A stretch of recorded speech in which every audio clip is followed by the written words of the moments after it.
معاملات میں مداخلت سے گریز۔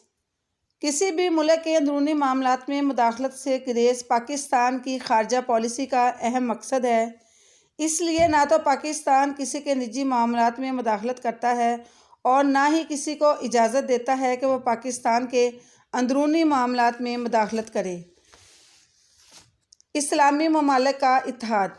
پاکستان نظریہ اسلامی کے اصولوں پر مارز وجود میں آیا ہے، اس لیے ضروری ہے کہ وہ اسلامی ممالک کے درمیان زیادہ سے زیادہ اتحاد پیدا کرنے کی کوشش کرے۔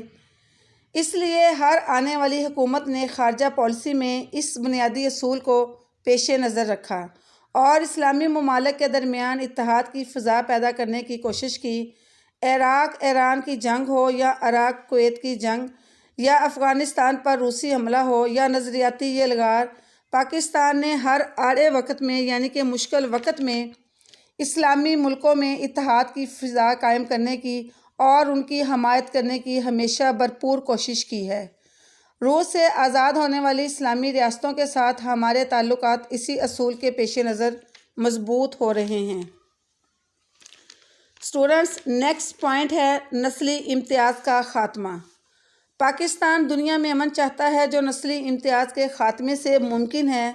ماضی میں بھی پاکستان نے جنوبی افریقہ میں نسل کی بنیاد پر یعنی سیاہ رنگ اور سفید رنگ کی نسل کے لوگ جو آپس میں اختلاف رکھتے تھے، پاکستان نے اس نسلی امتیاز کے خلاف آواز بلند کی۔